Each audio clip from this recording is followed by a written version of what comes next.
Welcome everyone. My name is Scott Mizsak. I am a technical specialist here at ATG. Today's webinar, we are going to look at the Esri ArcGIS Online collector app. This collector app is available if you have a user, a field worker, or higher. So a creator, an editor, or even a ArcGIS Pro will give you access to this collector app. What we're going to do is we're going to run through what it takes to set up a map layer to be accessible within the collector app. And then I will go ahead and I have screen caps from my phone because right now I am in a steel box and my phone gets really bad signal and I won't be able to collect anything inside my little box here with my phone. So I won't be able to share anything with my phone. So I did screen caps just on the safe side. So we're going to go ahead and look at the main workflows, the main goal, the topics covered. Just so you know, this webinar is being recorded, so it will be up on our website in the near future. If you do have questions, feel free to put them in the chat. I will try to pay attention to them as I'm going through this webinar. If by chance I see it and it pertains to something that I'm talking about right then and there, and maybe I missed a key point and you said, hey, what about this? And I'll stop myself and I will go ahead and answer the question. If it's a question that I think can wait till the end, I will wait till the end of the presentation and then I'll address any questions that come up at that point. So with that, let's go ahead and get started. So the main goal, explore the benefits of the collector app offered with ArcGIS Online to update the files from the field. So we're going to look at preparing a layer, making the map, and then using the map in collector. So first thing that you need to do in ArcGIS Online is to log in and then to create a new feature layer. So we're going to go into content, my content, and then we're going to go ahead and create a new feature layer. Obviously, talking about ArcGIS Online, we need to make sure that, again, we have a user type that allows us to build this content. Just a viewer as a user type isn't going to get us this capability. You do need a creator or an editor in ArcGIS Online, and then even a field worker should work on here. So we're going to go ahead under my content, we're going to create a new feature layer. And then we're going to build a layer category. So right here, under category, build a layer. And then we're going to select points, lines, and polygons. So we're actually going to pick this one right here, not pick all three of these. We're going to pick just the one that is points, lines, and polygons. And at that point, we'll go ahead and say create. So once you pick on one, you'll get a create down there instead of cancel. So I'm going to go ahead and say create. And then it's going to give me the ability to create feature layers. And we're going to go ahead and rename the point layer. So if you just double click in there, you can call it anything you want. So I just went in there really quick and said, rename point layer, rename the line layer, rename the polygon area. So depending on what your map is for, we're going to rename that to be what we want. I created a feature layer for structures. So my name for my points is structures. And then inside that, I'm going to build a manhole, a catch basin, flared end section, and then I'm going to build a sanitary manhole. And then on top of that, I'm going to build a water valve and then a fire hydrant or a water hydrant, depending on what part of the country you're at. It's either a fire hydrant or a water hydrant. So I'll go ahead, rename the layers for the points, lines, and polygons based off of what they're going to be. Obviously, point, line, and polygon isn't that too descriptive, so let's make it descriptive. The next thing we want to do is set the extents. So right now you see that it's giving us the continental United States. From here, I'm going to shrink it down to just the ATG North office. So our office is right about here. Mall of America, for all of you that are familiar with Minnesota, is right here. And so you'll see that once I shrunk my area down, I have the left and right bounding limits, and then the north and south bounding limits. So I set the extent and I'll go ahead and say next. And now in my feature layer, I'm going to add a title. I'm going to add some tags and then add summary. So my title, underground utilities. My tags, data collection. As we know, tags help us search for information inside ArcGIS Online. So I could put a tag in under there for underground utilities, and then maybe storm water, sanitary water, water main, things that are more descriptive about what's being collected. And then when I'm in my ArcGIS Online, I can just do a search for storm sewer, and it will give me anything that's got a tag storm sewer. So it's a way to condense things down or to actually search for things in a more specific manner. So I'm going to add my tags, give it a summary. Hey, this is going to be for storm, sanitary, and water main on the east side of Bloomington, Minnesota. Save it in a folder. I'm going to save it in my own folder, SA Mizsak, right there. I'm going to go ahead and say next. And now what I'm going to do is I'm going to go to the data page of the layer, and I'm going to go to fields. And at that point, I'm going to go ahead and say add. So on the items page, data tab, fields, confirm layer is set to places. So we're making sure that this is set to places, which is my points. And then we're going to go ahead and say add. And at this point, we're going to add a field. The field name will be asset type. My display name is going to be type of structure. And it is going to be integer based on there. And we're going to go ahead and say add new field. Once I've added the new field, click on type of structure, which is my field right there. So type of structure right here. Type of structure right here. It's an asset type, and the type is integer. So I'm going to click on that, and I'm going to go ahead and say create list. So when I open it up, it says type of structure again, the description, field type, settings, and I'm going to go ahead and create a list. In there, I'm going to label it storm manhole, and I'm going to give it a code 0. And then I'm going to go ahead and say add. Well, I'm just going to quickly go boom, and I filled out my whole list. So I have a storm manhole. It will be an integer code 0. A catch basin is 1. A flared end section is 2. A sanitary manhole is 3. Water valve 4. Hydrant is 5. I went through and tried to keep storm with storm, sanitary with sanitary, and water main with water main. Obviously, I could have gone through and maybe all my storm was 0 through 10.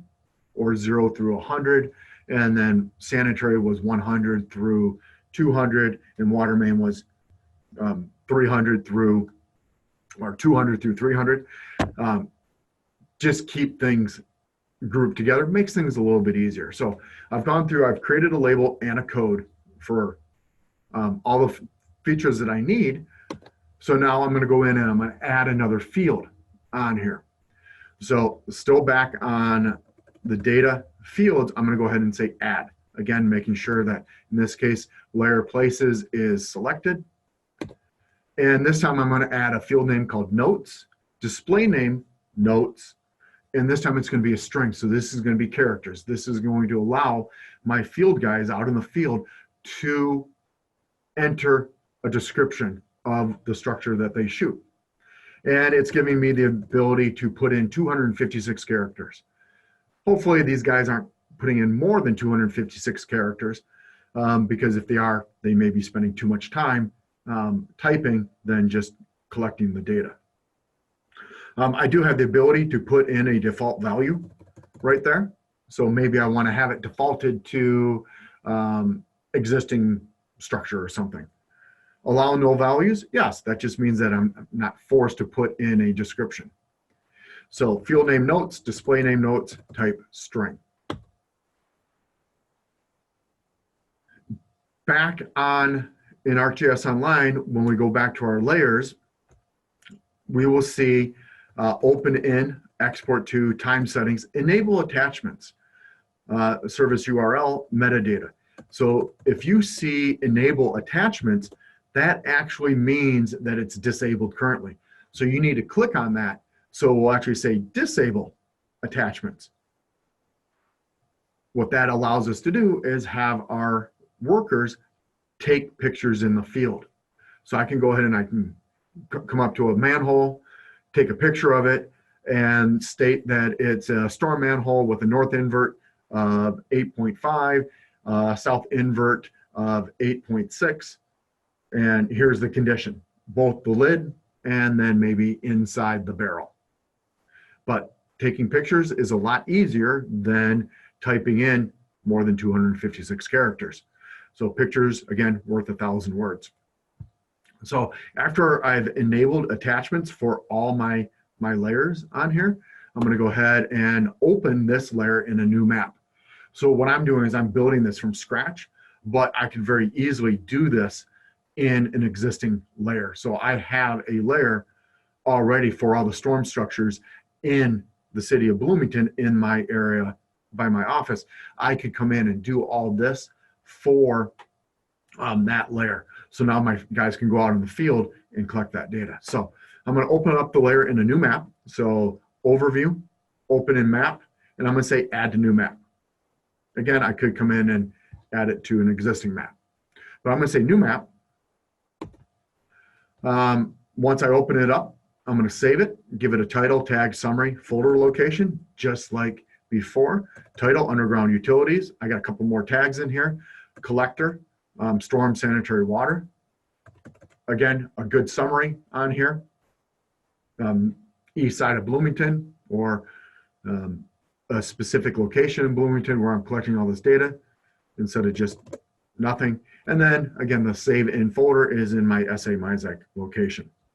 Go ahead and say next.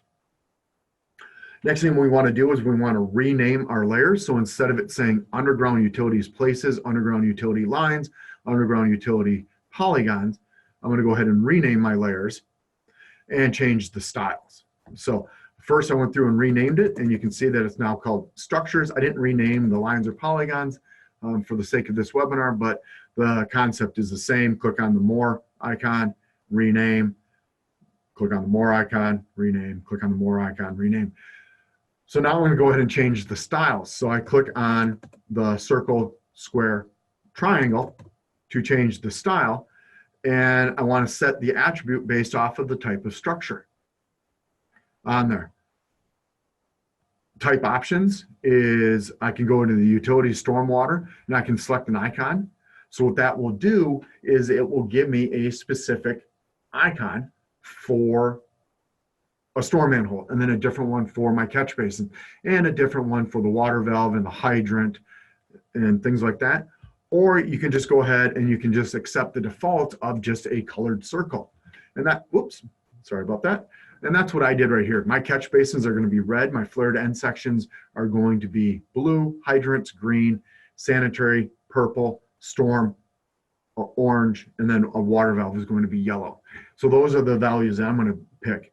And once I've done that, I'll go ahead and click OK, and then done. Now I'm going to go into my underground utilities, and I'm going to go ahead and say edit.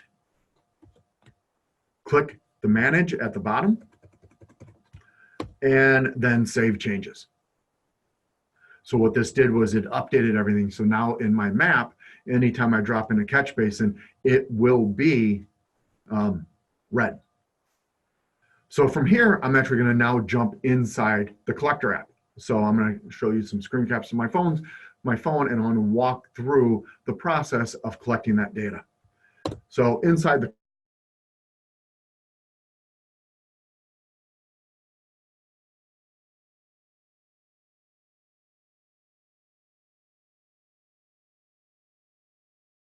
click on the app that says collector, I open files that have been linked, that you've been given access to.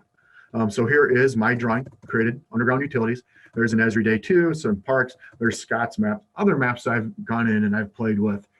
But I'm going to go ahead and open up the underground utilities map, and I'm going to go out and collect the data. So I'm already out by my office. My desk is right here.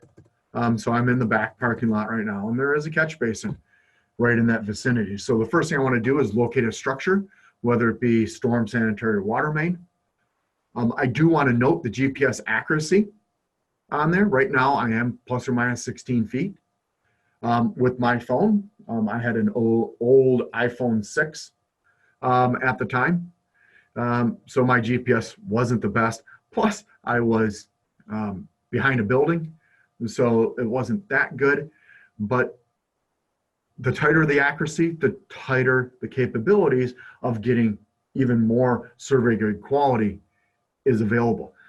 16 feet with my phone, not the end of the world, because I can always move it and put it to the location plus or minus, say, 2 feet once it's in. Now, there are other capabilities that you can do, and you can actually type in, get like an EOS GPS receiver and have that linked to your phone or to your iPad, and that can get you survey grade quality. So you don't need the data collector. You can still use your phone, but you get sub-centimeter accuracy with that GPS unit. So we noted the GPS accuracy, in my case, 16.4 feet.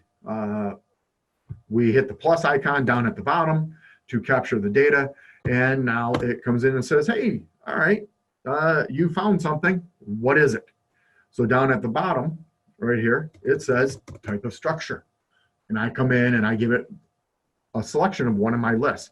Is it a catch basin, manhole, FES, whatever? I select the catch basin, and I can actually take a photo. So right there, take photo. And then you see the photo that I took. I said use photo, and it pops up in my screen. And then I have the ability to add notes: west invert in, east invert out.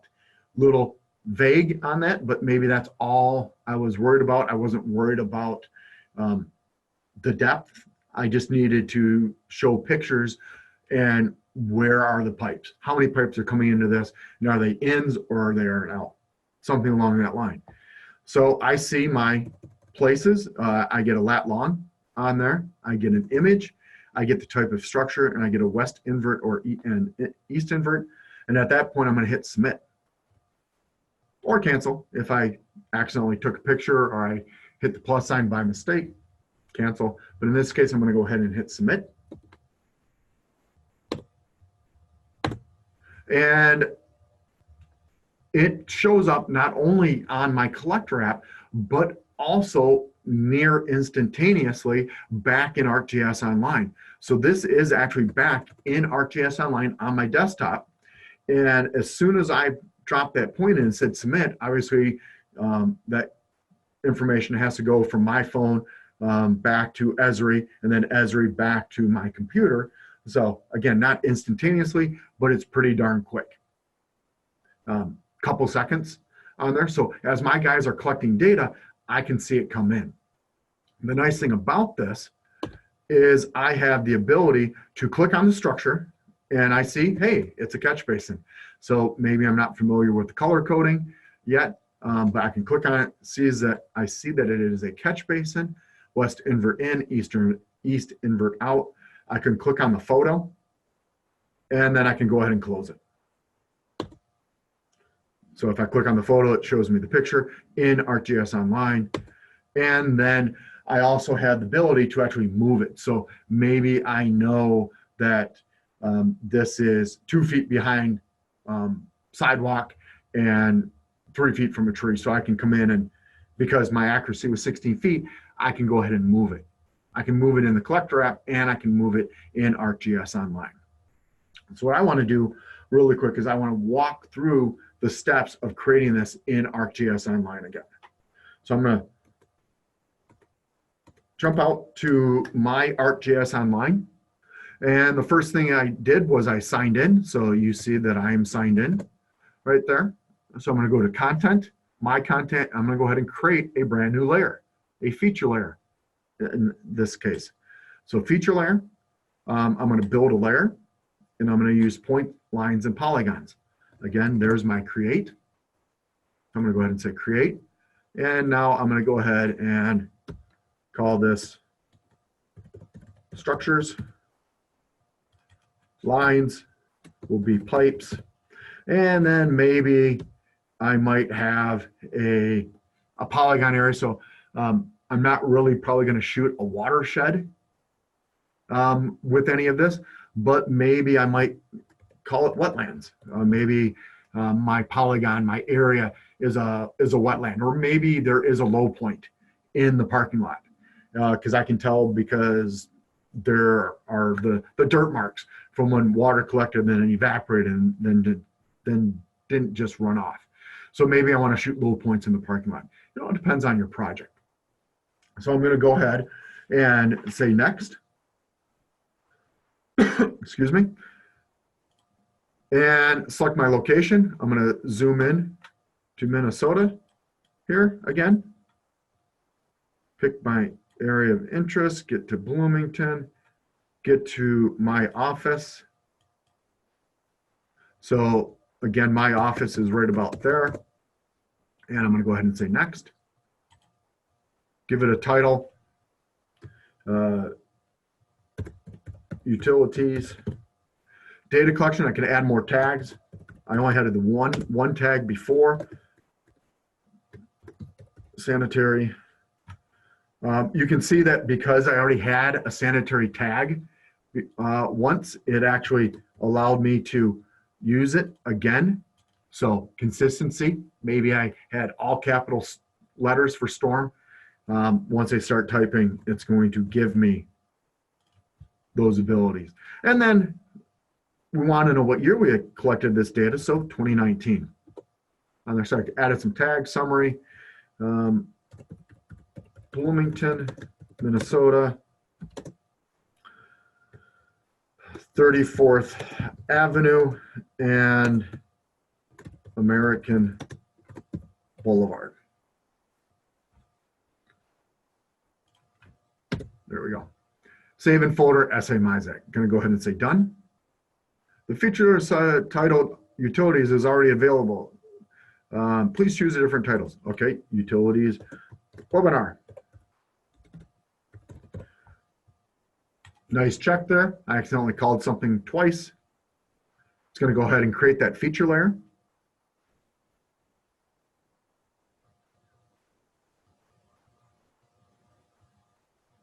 We'll give it some time. There we go.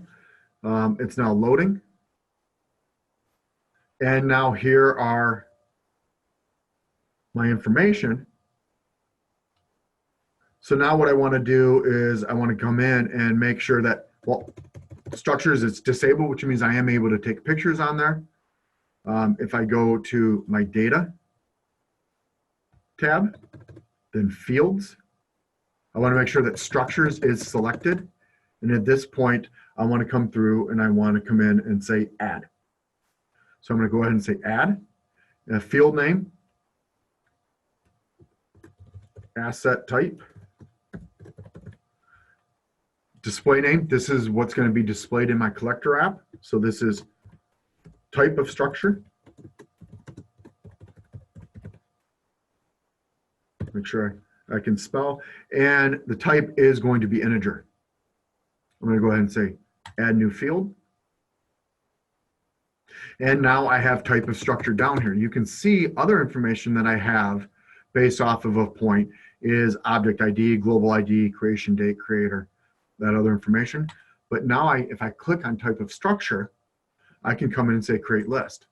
And this is where I'm just going to say CB is 0. I'm going to add, and then STMH, just because it's shorter, is going to be 1. And then I'm going to add FES, and that's going to be 2. Obviously, I could go through and add an entire list. 3 is good for now. I'm going to go ahead and say save. I'm going to go back to data and fields. So content, whoops, my content, open up the utility webinar. Now go back to data, fields. There's my type of structures. The next one I'm going to add in is notes, display name, notes, string, add new field.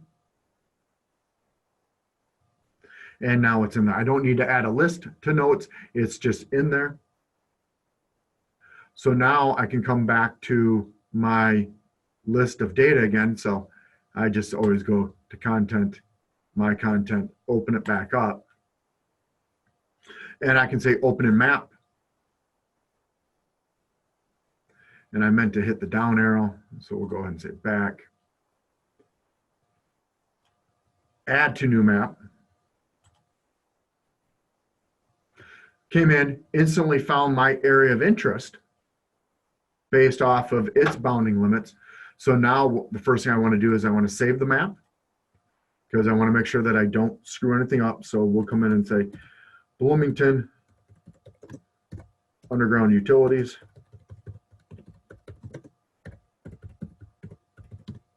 (2019). Add some tags. Storm, again, it's going to pop up as soon as I start typing one and it recognizes it. Always helps when you spell it correctly, and such. Description, folder, save map. Here's all my utilities, the structures, the pipes, the wetlands. So again, it's called utilities webinar, and then area, lines, points, rename. Just call it structures. Say okay. Rename. Now just rename this one, pipes. Say okay. And now I'll go back to structures and I want to change the style. So here, choose an attribute to show location only. I want to go by type of structure. Now select a drawing style.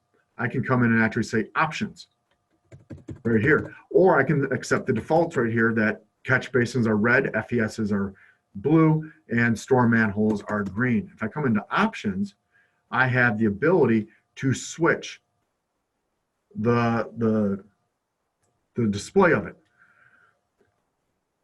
So to switch the display of it, I come in and I click on the options for the types, and then I go into unique style. So symbols, oops, drawing style. Let me go back one. Let me say cancel here because I think I went into type of unique symbols. Yep, options. And now I can come in and say change symbol. From here, I can actually come in and say shape, and I can actually pick from a list of Esri specific shapes. So if I come down and look, there is one for utility stormwater. And if I pick, here are a bunch of shapes that represent catch basins and manholes and FESs. And there, I didn't see anyone that I liked offhand that don't match my typical catch basin. So I didn't use these. That's why I defaulted to just the colored circles. But you could actually come in and say use image and then go out there and pick just your catch basin or just your manhole on there. We'll come in and say, we'll pick that one. Say okay. And now my catch basins is a manhole, and I'm going to make that about 30 so it shows up just a little bit bigger. For all my catch basins, different symbol for an FES, different symbol for a storm manhole, and such. When I'm done, I say okay. I say done. And I'm able to move on. So now I go ahead and I edit, manage, save changes. I've now saved all these changes. Now I have the ability, speaking of Esri, there's Matt Torma from Esri on there.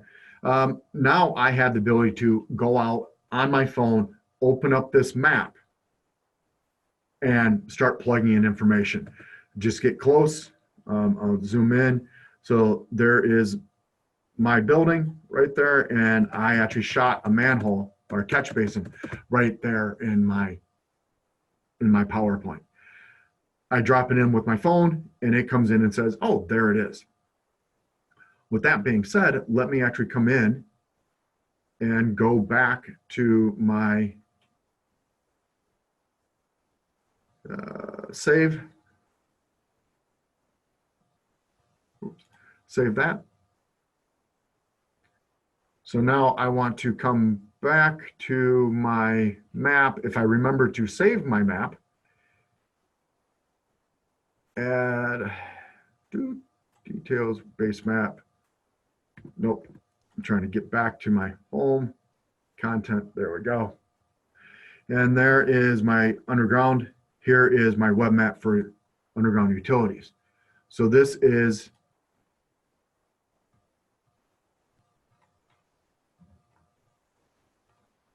should be my map that I used. Please wait. It is trying to update. If it was updating, it would actually show that dot right there from that catch basin that I shot last week. And at that point, I could click on the dot and then open it up and see what it was, see the invert directions. There we go. There's my dot, finally updated. So I can click on it, and it says it's a catch basin, west invert in, east invert out, and then here's my photo.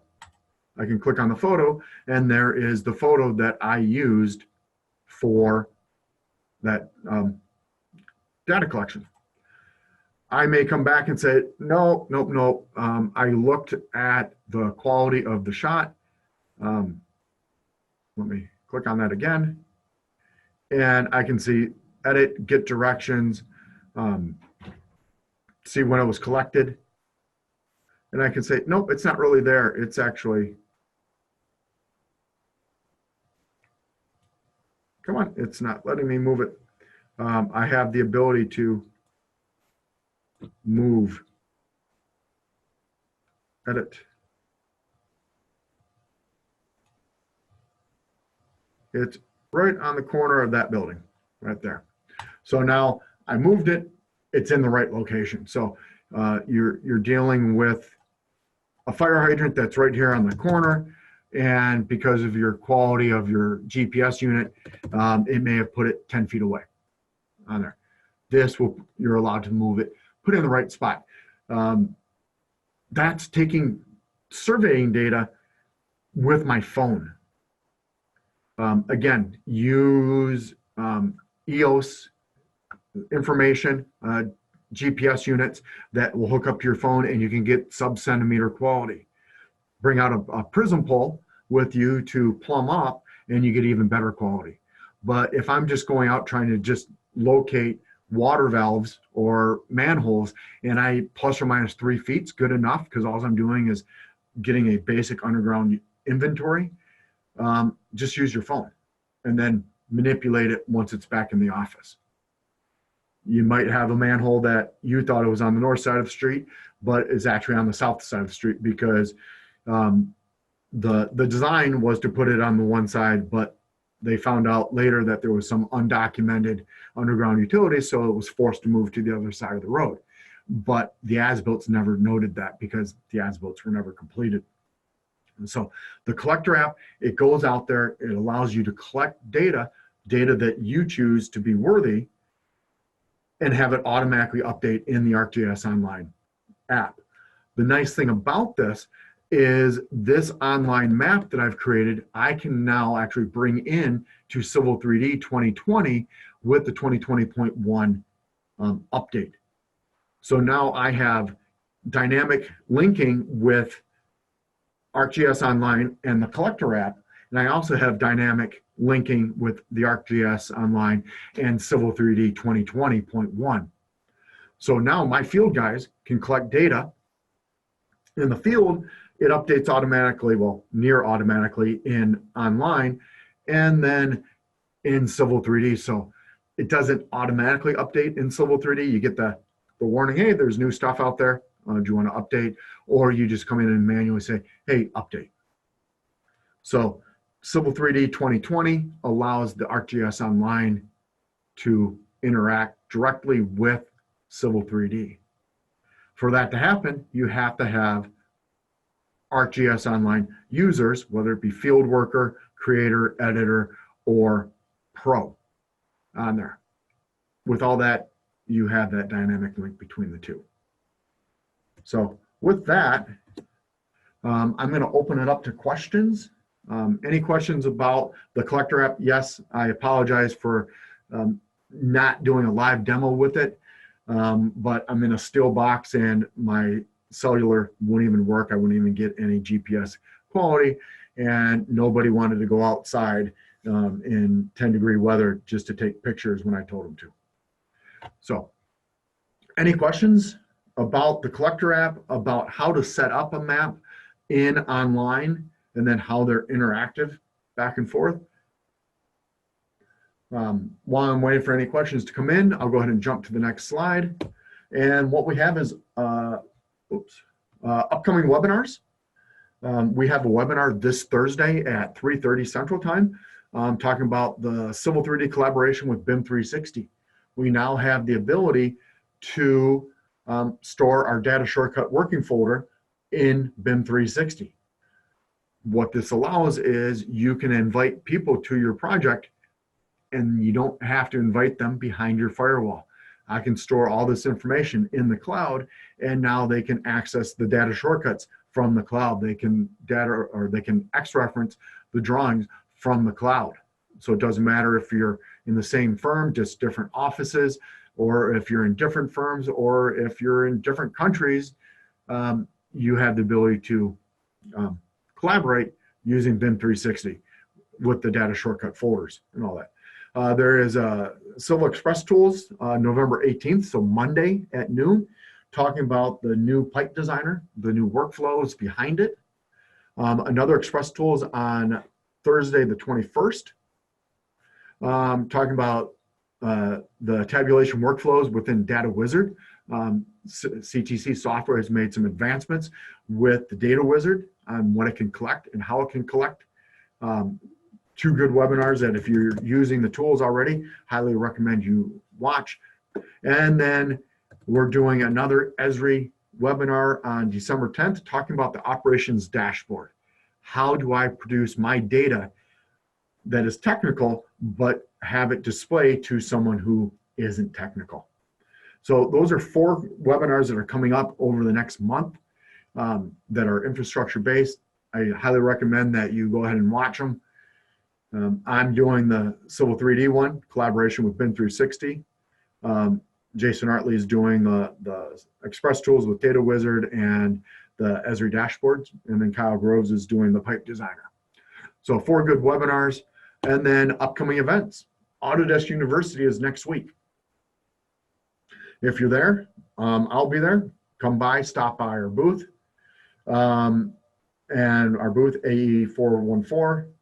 And then Midwest University is coming up in March, 18th and 19th, again at Mystic Lake. My understanding is registration is going to open within the next couple weeks. Don't hold me to that because there's always something that may pop up, but we are looking at registration opening in the next couple weeks.